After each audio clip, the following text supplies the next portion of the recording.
to start with him. You're not on yet. Go. Hello, everyone, and welcome to the semifinals of the Pama Pro Invitational here at State Wars 11. Mission Labeda Snipers versus the Pama Cyclones. Winner advances to the finals to play for $20,000, and the loser goes home. Well, we got an exclusive interview down on the floor with George Brown, so I'm going to send it down to George. George, take it away. Trefty, I'm here with one of my favorite people in the sport, Patty Nijar. Patty, it's awesome to have you here. You just told me that it is a dream come true. Tell me why you believe that. Because the kids have been working so hard. It's nice to keep the kids off the streets, and everybody loves this sport, and I'm so glad that it has become the best of the best. That's awesome. You are here, Mike's here, Sabraja's here behind the bench. You got Rob Tournament coaching. You guys are in this semifinal game now. Because you guys are such a big part of it, what does it mean for you to be in this semifinal game? It's awesome, and I love the teams that are in the final, semifinal. These are my favorite teams of all.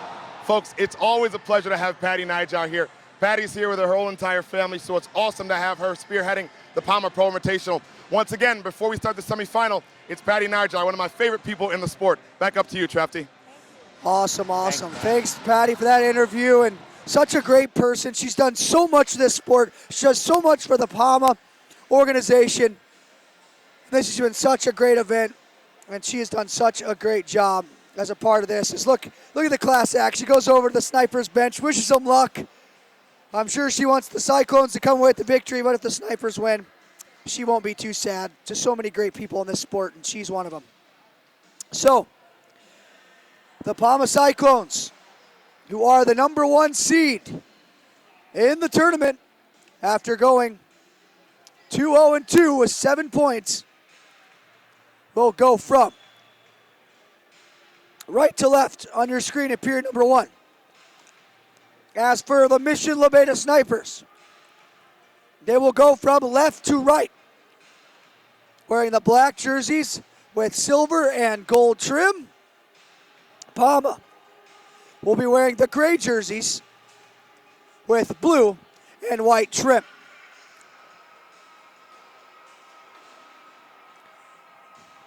As I'm not 100% sure what this delay is for.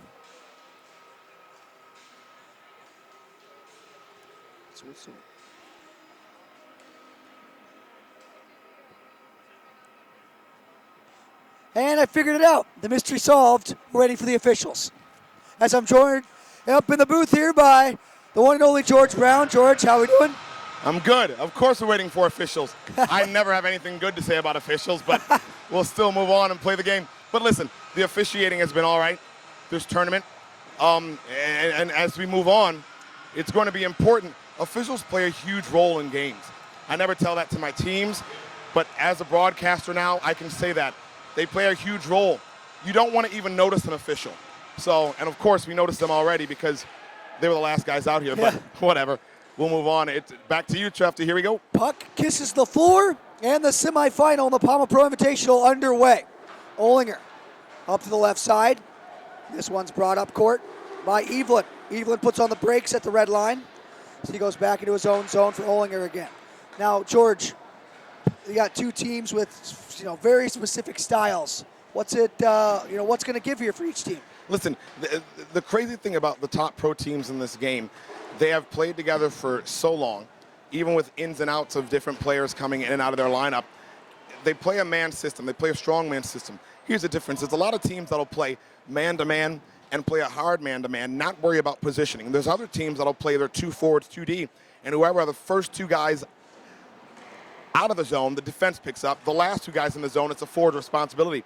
So it depends on what kind of man system. I know for both teams here, Pama plays more of a tight man, and they don't worry about positioning. And here's a chance for the Snipers. Kramer will walk into the zone, cuts to the middle. He could not pull the trigger. And Olinger takes it away from him, but Greg Thompson comes back in with that long reach and a poke check to gain possession back for the Snipers. But you're going to see the Snipers play more of a man-to-man system with the defenseman always back, because you guys got guys like Mikowski, you got guys like Kavaya. You're going to see the Pama Cyclones play more of a tight man-to-man system because of the fact that they don't really care where their positions end up. They just want to make sure that they have the best 4 guys on the rink. Olinger for Garsh now. Garsh shot for the Cyclones. Goes wide, comes back out front, hits Redmond in the helmet, and stays out of the back of the net. Now it's controlled by Garsh again. The veteran Garsh goes back for Doran in his own zone. Doran will maneuver back behind the net. Put on the brakes. 16:08 left in the first period. Comes back up to the right side for Olinger. They scratch that. It's Conant. Conant moves over to the near side and plays it off the wall for Conant now. Conant, watched by Cavalla. He'll give it off to Doran at the red line. Doran turns back up court. Walks down the middle. Slap shot. Save Redmond. It's loose. And this one is cleared around to Zygmunt. Zygmunt's got Mikowski going hard to the net. Doran trying to get back on the back check. Great job by Conant to get a piece of that on the 2-on-1 to break it up. Whatever team is the best passing team today will be the team that wins. I have confidence, total confidence in both of these goaltenders. The over-under in this game, I was saying was 7. Dennis Jelcik said it was 5.5. I still think because of the time in these games, we can see 7 or 8 goals in these games, even if the goaltending is very good. But you got 2 great goaltenders here, so I'm not worried about that. But it's going to be the team that passes the best today. I don't think we're going to have many defensive breakdowns. We're not going to have any mental lapses, but it's going to be the team that passes the best tape to tape because there's not going to be a lot of room out here. So whatever team can use the puck to their advantage. Eric Hawk of the Buffalo of Go With The Fro always says the puck is gold. And that's so true. That's my line of the century right now. I'm taking that quote and stealing it from him. The puck is gold. And so you're going to use it for possession. You don't just use it for possession, but the puck moves faster than you. So the puck movement today will be important. And right now you got the best 1-2 punch in the game out here with Pascale and Tiffenworth. Seamer takes away from him, gets it up for Thomas. Thomas in a race for the puck with Bruce. Bruce goes down, play continues, the puck comes back up to the near side. Tiefenworth controls, he'll bring it across the red line. 14:30 left in the first, he cuts to the outside circle. Wrist shot, that one is blocked, and it goes back in behind the goal. And Seamer controls. Seamer moves it back up the wall, it's played to Aronson. Aronson down the far side now. Wrist shot blocked, goes back to him, second try, he's poking at it. And Redmond makes the save with 14:11 left in the first period. You know, George, an interesting story, you know, some rumblings, some people talking around the rink is, can Keith Johnson get it done for Pama? He's an excellent goalie. Everybody knows that, but he's never really been in this situation. He's never been in this situation. He's never been to a semifinal, a pro semifinal. But I'll tell you this, he's always played for the Roadrunners. The Roadrunners always haven't had the best teams in front of him. I'll tell you one thing, those kids work, though. They're a young team. So Keith Johnson has never had the backing of a team that can score goals at will or can play defense at will, but he's been loyal to the Toro Roadrunners, and he'll continue to be. But it's great for him to get a chance like this. Can he get it done? It remains to be seen. Do I think he can get it done? Absolutely. A 3-0 shots on goal advantage for Pama. If they keep this up, he won't have to do much. No, not at all. Not at all. And I expect this game to be one of the most boring games in the beginning. Most of the games have started that way because there's a filling out process that both teams go through, and then it just starts going to end to end. Now, there was not a filling out process in the game that it was Mudcat Snipers because those goals were just outrageous. Yeah. I don't expect to see any games like this in the semifinals. Getting free is Olinger, tries to go in front for Walters, and that one's blocked. The old savvy vet, Greg Thompson, Team USA captain. Back out in front for the Snipers. That one's deflected on goal, and Johnson makes a save. Can you have a filling out process with two teams that have played each other probably 1,000 times? Yeah, but no matter what, they've played each other 1,000 times, but every situation is so different. There's no filling out process in round robin, especially early in round robin. You just want to go, go, go. No filling out process until you play late in games because you know you need those games. Here, there's got to be because you got to slow the game down and only take what's given to you because you don't want to be that guy to have the turnover that costs you the game. Graham Thompson leaves it for Cavalla. Tic-tac-toe, Sniper score! Greg Thompson all fired up, as he should be, because that was a beautiful passing play for the Snipers. It was. And again, on a 3-on-2, you find the high guy. There's so many options available for the high guy. Tallow got the pass from Cavalla, and Cavalla sent it rink wide to Greg Thompson, wide open net. There's no chance for Keith Johnson on that shot. That is just a perfectly executed 3-on-2. You literally can't get any better than that. No, and again, we said in the beginning, the team that passes the best. You've already saw a rink-wide pass all the way down the rink for a 2-on-1 break for the Cyclones. That's a 3-on-2, and the passing was superb, and we got a 1-0 game. Garsh controls now. Garsh back for Doran. Dorian his own end. But is going behind the goal. Leave it for Garsh. Garsh speeds up the left wing. Quick shot, Redmond save. And it's controlled by Zygmunt. And now Shane Fox in the slot, tries a wrist shot blocked. Poked him ahead to Garsh. Garsh one-on-one with Mikowski to the outside. Quick shot from Garsh, blocker save, and it trampolines all the way back out to the point for the control by Combs. Redmond's been on his game since that Mudcat game. Zygmunt a shot. It's off the helmet of Johnson. It goes in behind the goal. Aronson now for the Cyclones. Fakes the shot, now takes it. Another save from Redmond.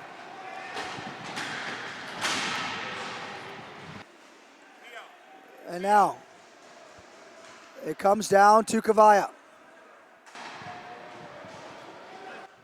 This one played back up the wall, and Tommy Bruce has control. Tommy Bruce turns back around as we have a special guest now in the booth. I'm going to turn it over to George here. Joined by the head coach of the Tour Roadrunners, Anthony Violante. Vio, how does it feel being able to watch Keith? I mean, he gets an opportunity here with the Cyclones, a top-notch organization. How does it feel to watch a guy that's been so loyal to you in a game like this? It's awesome. I'm excited for him. I know he's been having a good time. He's been playing pretty good.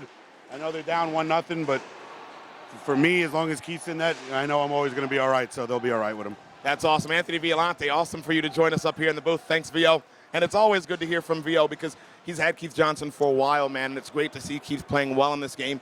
He's got 1 goal so far on 4 shots, playing solid, just used his head for a save there, so I'm sure he'll be tested all game.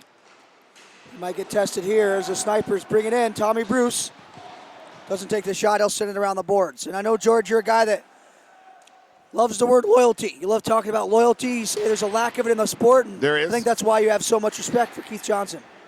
Yeah, Keith Johnson, without a doubt.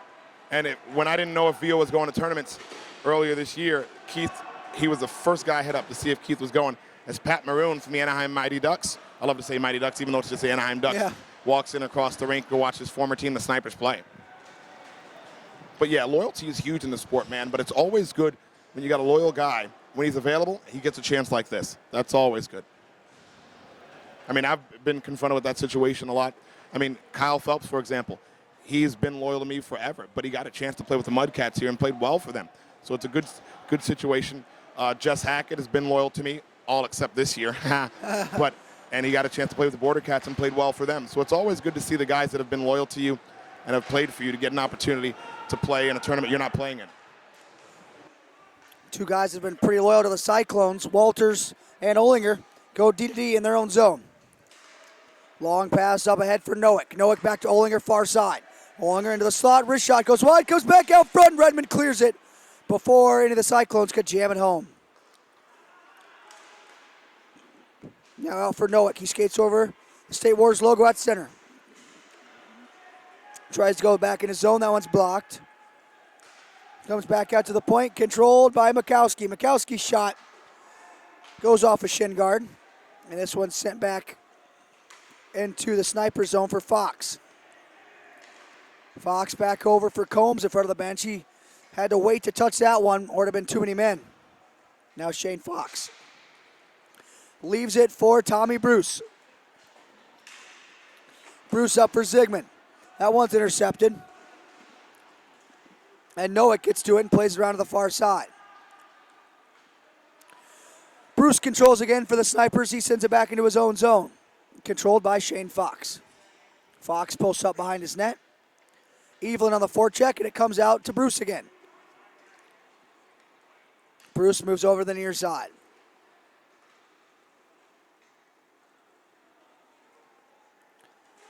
Now back for Shane Fox, who puts on the brakes. Slid back around for Zygmunt.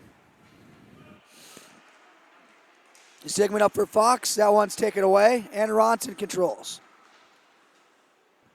Aronson goes back for Olinger as Pama, down by 1, has really slowed down this game, George. Yeah, and they're going to continue to slow the game down. I mean, both benches are large here, but there's no reason to rush anything here. And especially when you have goaltenders of this caliber, you have to only take what is given to you because you're not going to get chances. And when you do, you have to face these 2 unbelievable goaltenders. So in a situation like this, you take what's given to you. You can't force anything. Saws a pass through the seam. Mikowski by the defense, but he just couldn't get the handle of it and pull the trigger. Now Olinger, long pass up ahead for Aronson. Zygmunt intercepts, puts it under the stick of Aronson beautifully. Nice move out at center as he'll move into the zone. Zygmunt cuts to the middle, leaves it for Mikowski, who fires one high of the goal, comes back up front, knocked it out of midair by Combs. Beautiful goal, 2-0 Snipers. Unreal. Jack Combs with an unbelievable hand-eye coordination play, and he smacks that one home. Snipers up by 2. With the way the Snipers have been playing, I know there's a lot of time left, but it's going to be hard for Pama to come back. It will be. It's hard for anybody to come back in this situation, but we have seen comebacks here with as much time as that's remaining. And all it's going to take is one shot from Pama. But what's happened is late here in this game, in this first period, the Snipers have controlled most of the play for the last 6-7 minutes. Garsh looks to change that as he brings it back in for the Cyclones. Cuts to the outside, fires one off the right pad of Redmond. And you said it, George.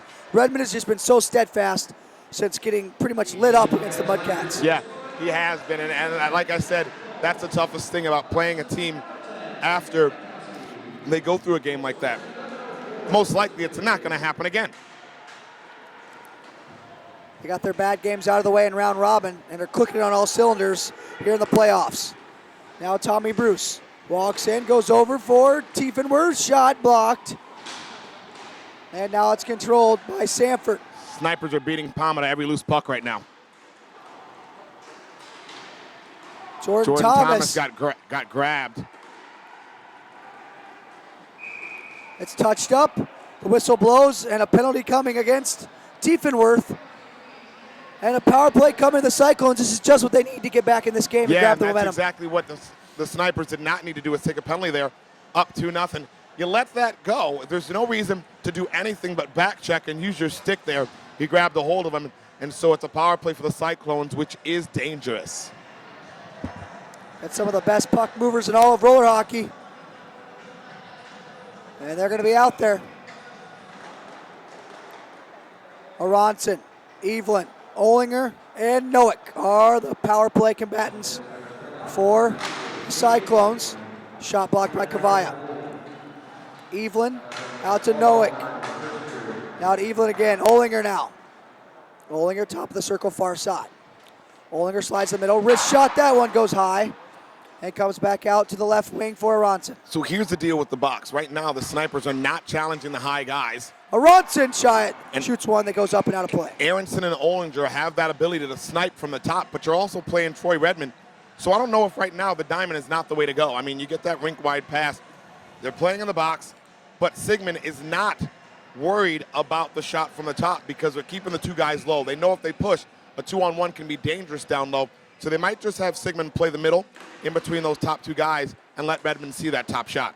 Redmond will stop pretty much everything from the top. Arguably the best goalie in this tournament. Olinger down low for Evelyn. Evelyn back to Olinger, down low to Evelyn again. Olinger, shot save, rebound is cleared by Mikowski. They're blocking shots and they are pumped up. Are the Snipers. Here comes Olinger back into the zone. 30 seconds left in the power play. Olinger in the middle, shot save, rebound. And it caroms wide off of Noack's equipment. Noack back out front, he's taken down. No call made, back out in front, taken by Mikowski. He'll give it off to Kavaya. Kavaya's got Zygmunt far side, but he just makes a safe play and dumps it down. Yeah, and that's always going to be the safe play to dump it out. You don't even want to get in a situation up 2-0 here where you're trying to keep possession and you turn it over. That's the dangerous play. 5 seconds left in the Cyclone power play. They'll throw it to the front. Redmond makes a save and covers it up to stop play with 4:20 left in the first as Noack and Kavaya jousted each other after the whistle.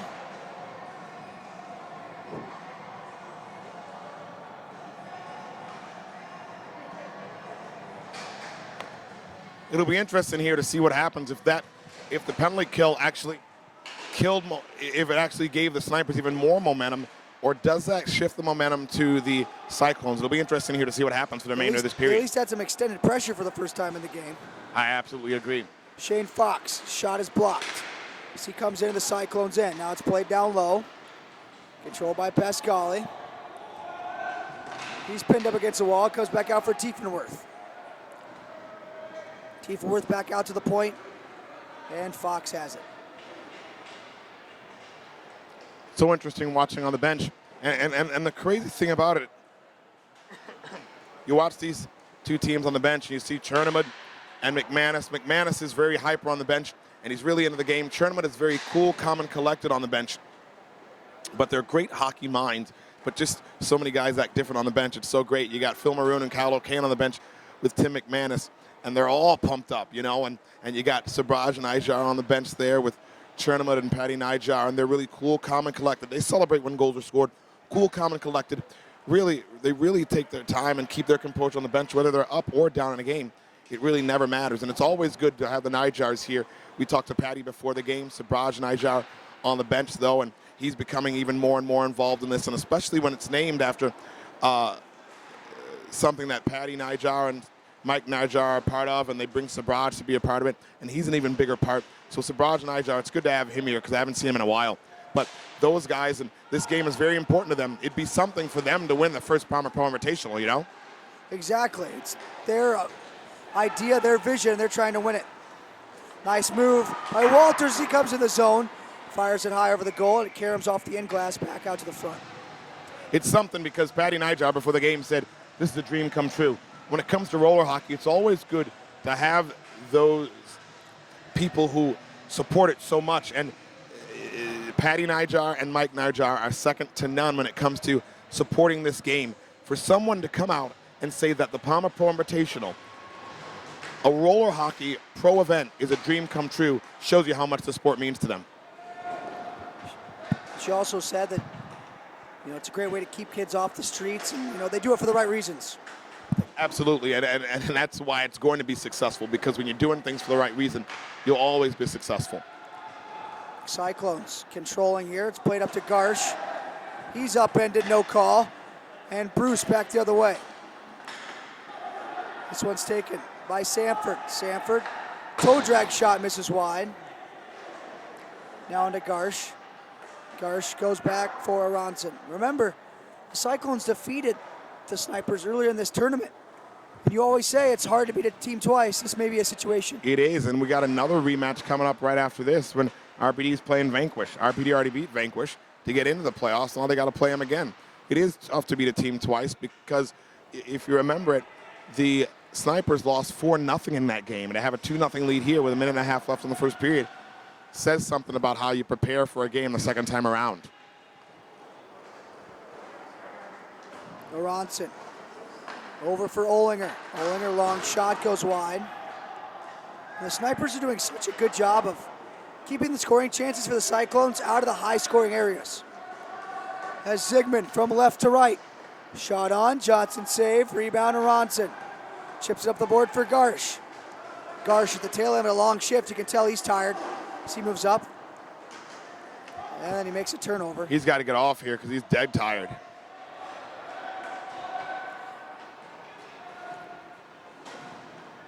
And you can tell there's a difference in leadership on both benches.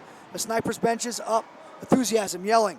Everyone on the Pama bench is sitting down, calm, just catching their breath. They're not worried. One goal. They're not worried, but one goal might change the attitude on that bench if they're the ones to score it. Well, it's not like they have their heads down. They're just, you know, collected is a good word. Tiefenworth back for Greg Thompson. As Thompson goes in behind his own goal and puts on the brakes. Thompson waits and goes off the wall. Up for Mikowski. Mikowski back around to the far side. As the horn sounds, ending period number 1. And the Snipers all over the Cyclones by a score of 2-0. So we'll take a quick break and we'll be back for the second period here on SWH Live and State Wars 11 Hockey.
We start here.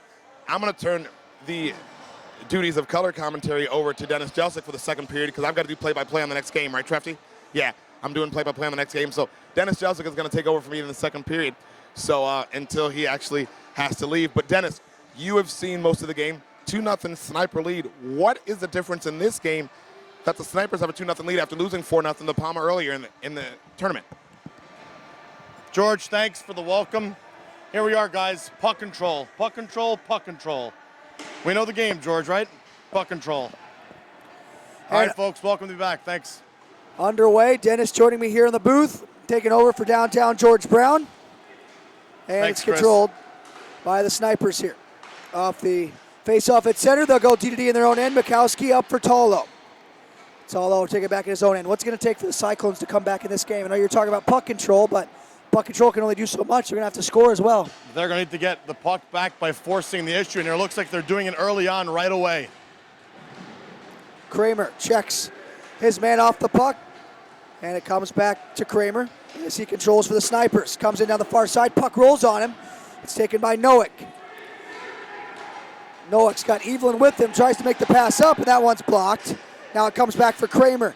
Kramer off for Mikowski. Mikowski into the zone for Thompson. One touch for Kramer, and he slides it wide. And now it's chipped back up to Olinger. Olinger long pass, controlled by Evelyn. Evelyn turns back, wrist shot. That one goes wide and goes all the way over to the far wall. Zygmunt controls. Zygmunt, 1-on-1 with Aronson. Comes into the zone, cuts to the inside. He couldn't pull the trigger. Now he goes back into his own zone. Is this what we're going to see for the Snipers Chris, rest of if the game? Palma's going to force the issue here, the Snipers going to have a lot of scoring chances the other way. Odd man rush. You just saw one right out of the break. Looks like Palma's trying to force the issue early on to try to get right back in this game, and he make it a one-goal game by scoring early. And there's so much time left as well. 18-minute periods. It's a different Absolutely.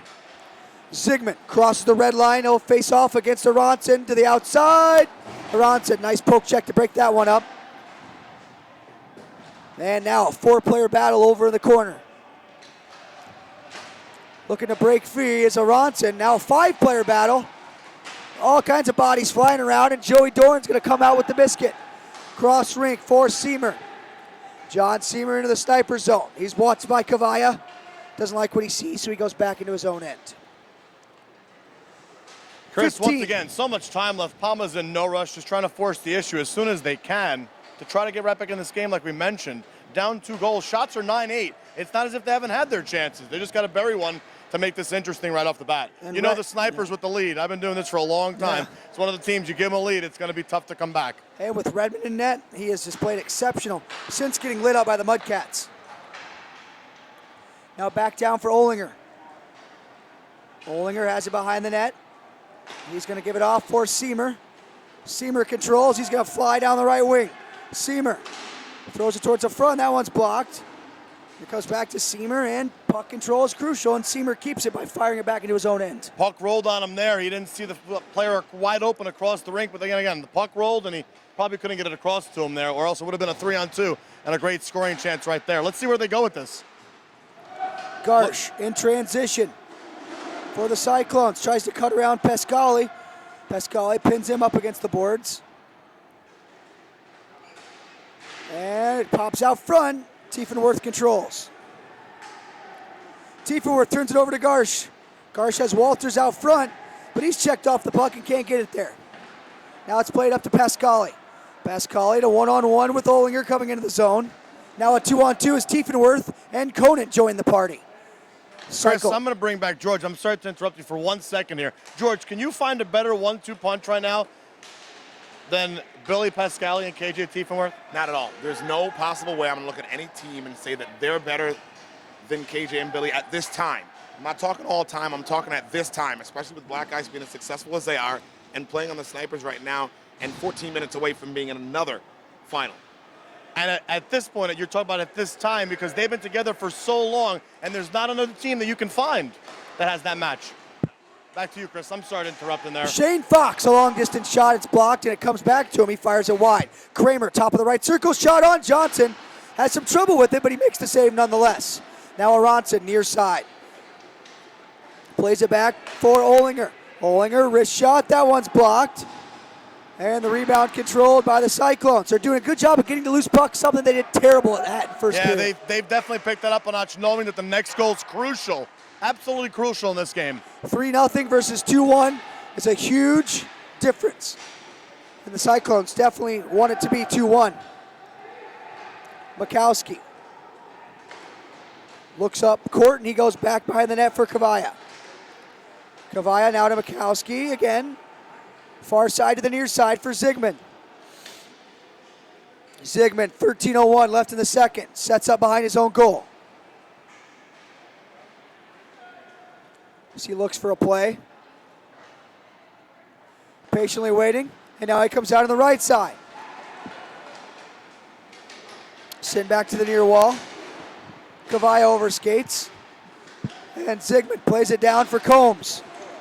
Combs will circle the back of the net. Shot on goal, Johnson saved, back to Zygmunt, he fires it over the net. Comes back out to the half wall. Now controlled by Aronson. Aronson and Nowick. Nowick long shot, Redmond save. And Combs has it. Up for Kavaya, who steps up in the play. Kavaya now walks in, drops it back. And Thompson off the wall. Now to Tiefenworth. I'm going to turn things over to Dennis. We've got another special guest in the booth. I happened to find Jason Muro, coach of Black Ice here. We were just talking about the best 1-2 punch in the game right now, and even George Brown admitted, Jay, where do you think they stand as far as the best 1-2 punch? Do you agree with that? And how long has this been going on for you?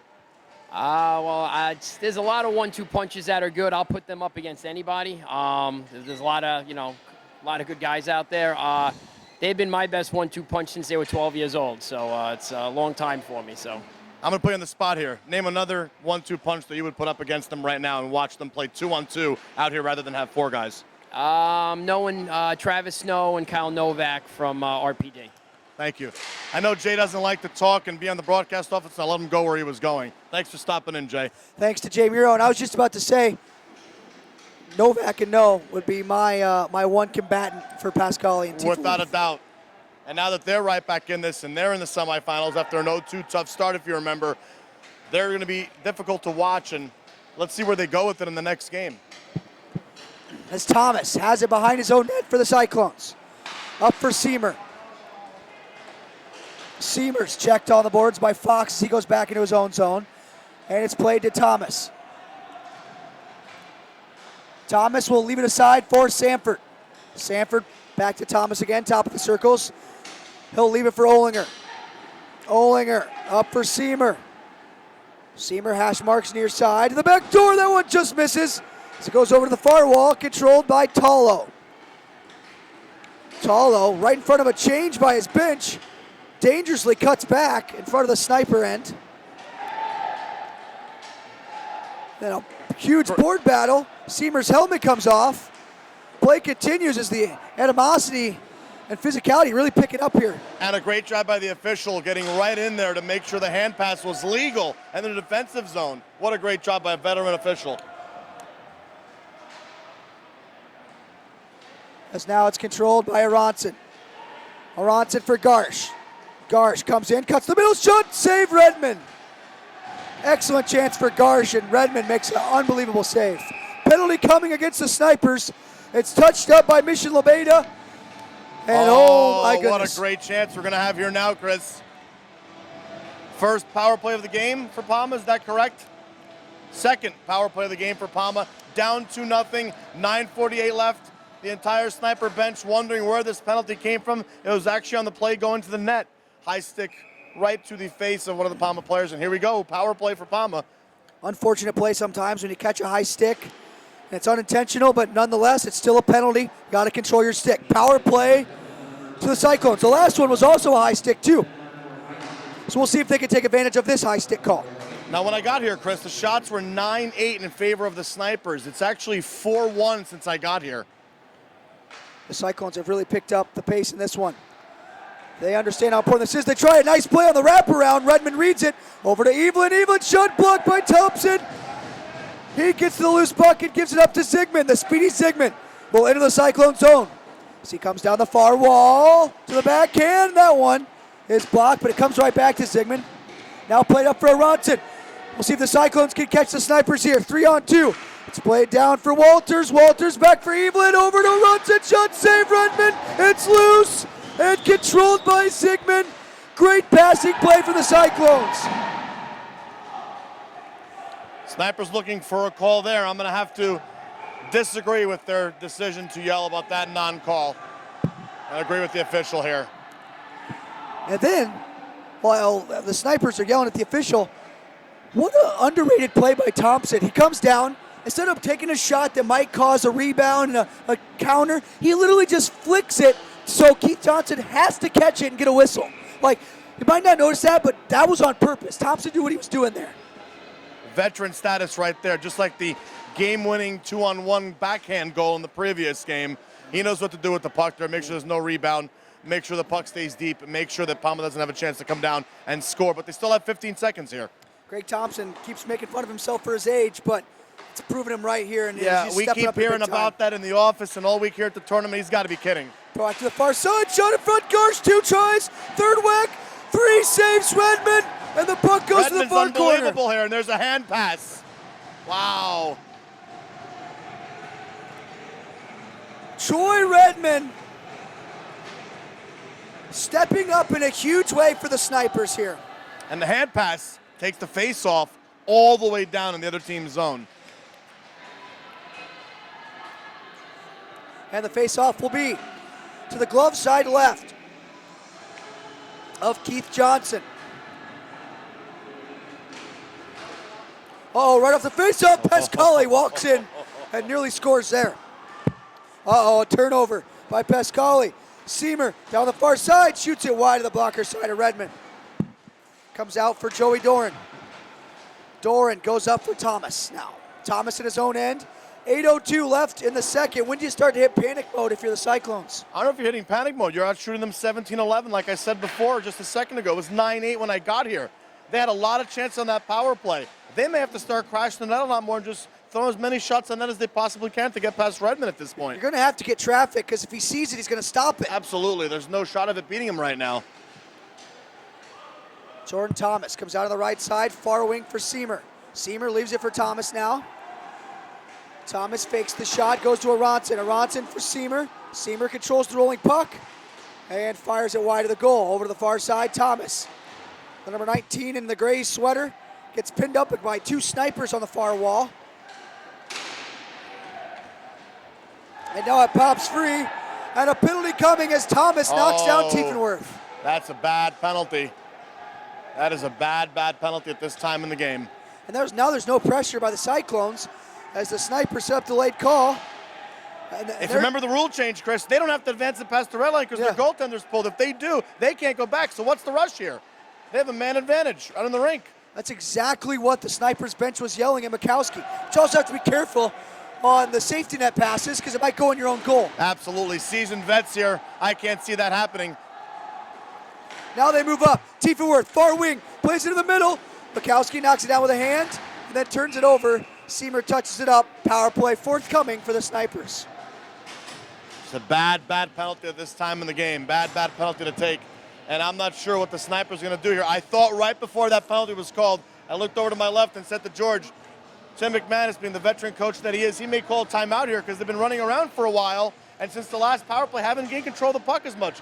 But it looks like that penalty gives them momentum now to try to put this game away with 6.5 remaining in this game. If you are the Snipers, you have to be safe here and not miss the net and allow turnovers. If you don't have a shot, don't take it. You don't want shots blocked, Worst case, if you pass it around, you still kill a minute 30. You don't want shots blocked at this point. A shorthanded goal, which happened to them in the previous match, could turn this game around. And look, you have Aronson and Nowick who are going to come up on the rush now. 2 offensively talented players, and Aronson gets a shot off Redmond save. Just have to be safe for the Snipers. Without a doubt, 6 minutes to go here in a 2-goal lead in a game where we didn't think many goals would be scored. Now Kramer controls. Snipers go around the horn. Long shot from Mikowski. Easy save from Johnson. Chris, if you remember, we're talking about the Vegas line in this game. We had the over-under at 7, and it looks like anybody that took the under, I'd say right now, is probably a safe bet. I'd have to agree with you there. Unless we have like a Mudcat sniper surge here at the end. Comes back to the point. Mikowski over for Kramer. Kramer, top of the circle. He'll stick handle around. Try to fire one on goal, and it's blocked. It's played up to Nowick. This isn't what you wanted for the snipers. Nowick's gonna have a one-on-one with Mikowski. Nowick's just gonna stop up and try to kill some time. You don't want to force it here if you're the Cyclones. I know you're down, but if you miss the net or a shot gets blocked, then it's a real bad numbers game the other way. Yeah, you know what I've noticed in this tournament a lot more than before, Chris, and George also is to my left here? Every shot that's blocked, whether it's on the power play or the penalty kill, no player in this tournament has just taken the puck and cleared it. They're trying to score immediately, more than I've ever seen before. What do you think? Yeah, the funny thing is, when you watch a game like this, and it's the Snipers and the Cyclones with only 2 goals, which I didn't believe was going to happen. I swore there was going to be 8 goals being scored. You've got snipers on each one of these teams. So every single time they come down the rink, there's an opportunity for an unbelievable goal. Remember the Mudcat sniper game we watched yesterday? Here today, these goaltenders are just playing ridiculous. So you're right, they're trying to score every single time. But I think that's why Pama slowed it down and had the patience, because they knew Redmond was on his game. Back to full strength. Go the Cyclones, and they're going to take advantage of a turnover. Here comes Garsh, wrist shot. That one's blocked wide over to the far corner. Controlled by Zygmunt. Zygmunt's got Evelyn on him. Evelyn falls down as he had the puck for a second. Now it comes to Mikowski. Mikowski to the back door. Beautiful play by Walters. Cyclone's going to man up ahead. Garsh doesn't make the pass. He's going to work a one-on-one against Zygmunt. Waits, cuts to the middle, just skitters away from him before he would have had a shot in the slot. 2 of the quickest players in the game right there, Chris. 1 carrying the puck in Garsh, 1 defending the puck in Zygmunt. Wow. Garsh against Greg Thompson. Thompson goes down. Garsh is going to get the puck from him. Now Garsh goes back onto Johnson's net, who sets it aside for Aronson. I'll bring it back to George again. You're down 2 goals right now in a semifinal game. There's 4 minutes left. You've controlled the pace. At what point does the thought even cross your mind of pulling your goaltender? Not till, with the snipers I have on my team, I'm not pulling them until about the 2:15, 2:20 mark. This is too early because you can get a goal in a minute. Then you can move it back to about a minute before you have to pull your goaltender. I've got shooters on my team. I'm waiting until about the 2-minute mark. And those shooters have had a lot of chances. I agree. Kavaya, far corner in his defensive zone. Near side for Pascali. Pascali feathers one up for Kavaya. That one misses Kavaya. Comes to Aronson. Aronson leaves it for Nowick. 3-on-2 for the Cyclones if they hurry. Nowick shot blocked. It's loose. And Aronson gets his stick held there. They want a call. Not made. Comes out to Conant. Back to Aronson. Shot save by Redmond. Back out front. It's loose. And Redmond covers to stop the clock with 3:04 as the Cyclones are just all over. Wow, a penalty coming up here for a slash, it looks like, on the snipers, George. Good catch. And this is going to be Palma's 3rd power play, and now it's a power play with 3 minutes to go. You've got to use your timeout here, and you may consider pulling the goalie now. Absolutely. Maybe you give it the first 45 seconds like you did. You had a single A game earlier, and you had a power play. You waited till 30 seconds left in that power play and pulled the goaltender. Again, you're on the power play. These power plays are vicious. They can score at any time. So if not in the first 30 seconds, maybe you pull them then. But you got to be careful because I'm sure Nathan Zygmunt will be on this PK. And if you remember in my game, there's 30 seconds left. And we had the puck probably about 15 feet away from the net. Threw it up to the point. Player fell down, empty net goal. I still regret making that decision, but you've got to try the game on a man advantage to try the game there. But I guarantee you, if your player didn't fall and you got a goal off of that, you would not have regretted the decision. I'd probably be having a gold medal right now if we scored in overtime, so you never know.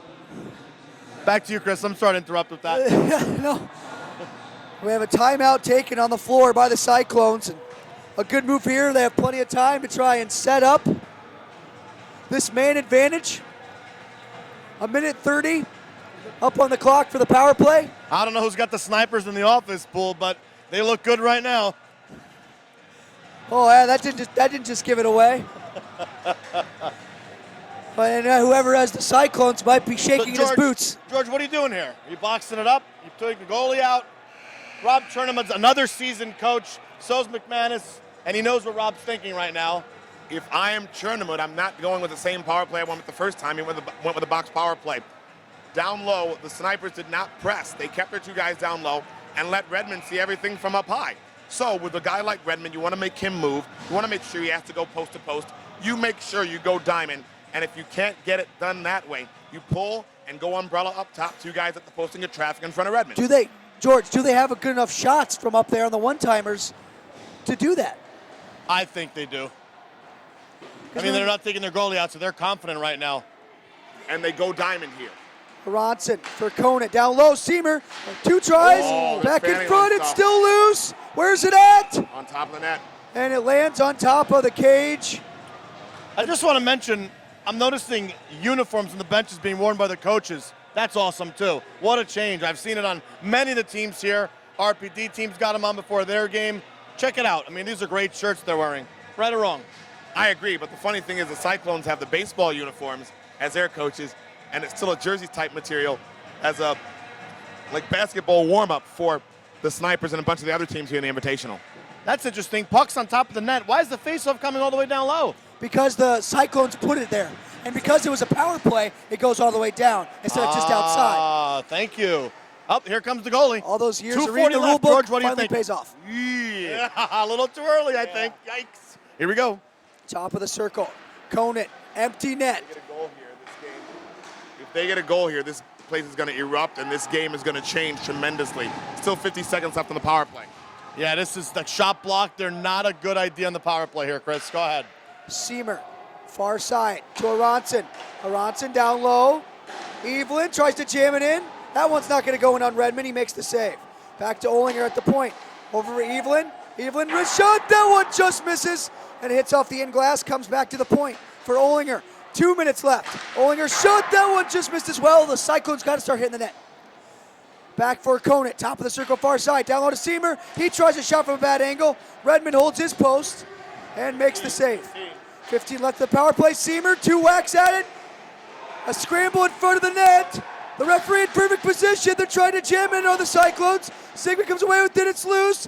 And finally, it's covered with 4 seconds left of the power play and 1:38 left in the game. Wow, let's see what the referee's got here. Does Redmond have the puck, or was that covered in the crease by an offensive or defensive player? Let's see. Credit to the official there. Credit to the official. Redmond is dog-tired. He's going to need a timeout here. Credit to the official being in position right on top of the net, right on top of the crease, right on top of the pile to make sure that puck was not blown dead. Looks like we may have a timeout here. Official trying to find out. Yes, we have a timeout by the Snipers. A great call by Tim McManus. 1.5 left, 4 seconds on the power play. His guys are exhausted. His goalie looks like he's overheated at this point. I mean, they've been peppering him with shots, 23-12. You could tell McManus didn't want to take the timeout, but Redmond was dead tired. He was trying to maybe find some equipment issue. Looks like they're bringing the garbage can over because he's vomiting on the bench, but he gave it his all, and he is still not allowed a goal. Now, George, as far as the rules are concerned, you've got your timeout here, and if your goaltender is not ready, JP Susko may have to get his equipment on and just be ready because the referees are not going to give any additional time, no matter who it is in this game. Absolutely. I'm telling you right now, with 1:38 left in this game, if they didn't have a backup, they'd have an extra attacker on because no matter what. And Pama would ask for it because it's not their fault that he's sick. But, I mean, Redmond's going to come back and, I mean, look, Cyclones got to get out there quick and line up. That's what they Smart did. move by Chernam, sending his players out immediately, knowing that Redmond can't handle this quick a break. Looks like Susko's not moving. Redmond's ready. he's going to take his time getting back in there. When we're done with this game, I'm going to run down. Actually, since Dennis did color, Dennis can run down with like 30 left and do the post-game interview and pick a guy to do the interview with. I'm going to step out of that one because I'm not appropriately dressed to be on the floor, and I don't want to be yelled at by the boss, also known as the coach of the Snipers. Back to you, Chris. All right, here we go. Back to the point. Aronson. Full strength we go, but an extra attacker for the Cyclones. Back to the point. Olinger. Shot save Redmond. It's loose. It comes to Tiefenworth. Oh, but he mishandles it. That would have sealed the deal. Olinger controls now. Right point. He'll walk in and drop it back for Evelyn. 1:18 left in the game. Aronson, far circle, down low to Seamer. Seamer waits. He couldn't pull the trigger. Now it comes back to him on the hash marks, far side. Cycle for Aronson. He goes to the top of the circle. Shot, save Redmond.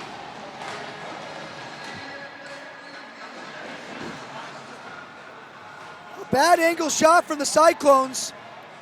And Redmond makes a save, who is just exhausted out there. Just dead tired. Redmond is.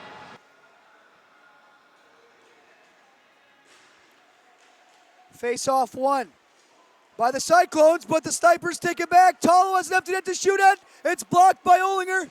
Then Tolo's bumped off the puck by Olinger, and it's controlled by Aratsen. Here he comes. 52 seconds left. Played up for Evelyn. Evelyn down the right side. Evelyn now hash marks. They take away Olinger at the top. He throws it towards the front. It's blocked. The Snipers look to clear. Zygmunt sauces one towards the goal. Score! Snipers!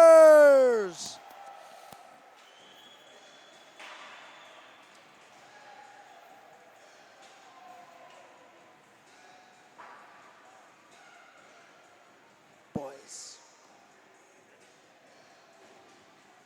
Zygmunt.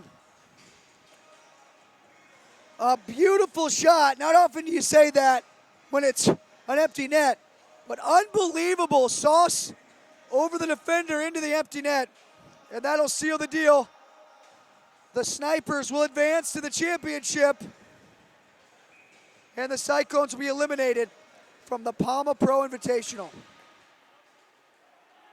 Well, I say that while there's still 30 seconds left. This game isn't over yet, but it's all but. Cyclones trying to prove me wrong. But Zygmunt takes it away, 23 seconds. It's played up to Kavaya. Kavaya for Tolo. Tolo on the breakaway shot, save Johnson, and it trickles behind him and stays out of the net. Look how close that puck was to going in. No goal on the play. And the face-off will be to the blocker side right of Keith Johnson. Face-off one here by the Snipers. They'll play it back to Kavaya. And Kavaya will just go back in his own end as the bench erupts and let the time slip away. 3-0 victory for the Mission Labeda Snipers. And they will play for $20,000 in the championship tonight at 6 o'clock right here on SWH Live.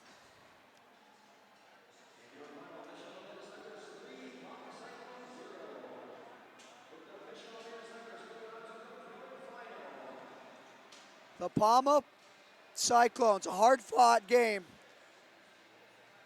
But the Snipers get revenge from the 4-0 round-robin win by Pama to defeat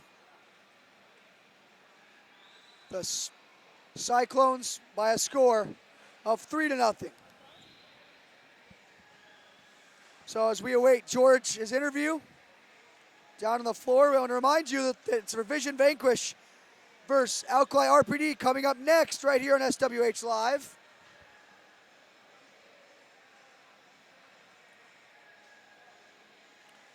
And we'll see who George gets to talk to. It'll be Greg Thompson. All right, George is ready with Greg. I'm gonna send it down to the floor. George, take it away.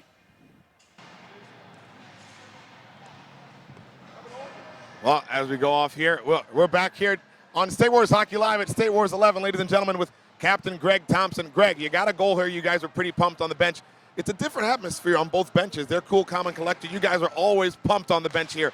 What was the message before the game? Yeah, that's been our mentality since last night when we were in a do-or-die situation with the Border Cats. So we just had to change a little something and go back to our old habits and get the boys going.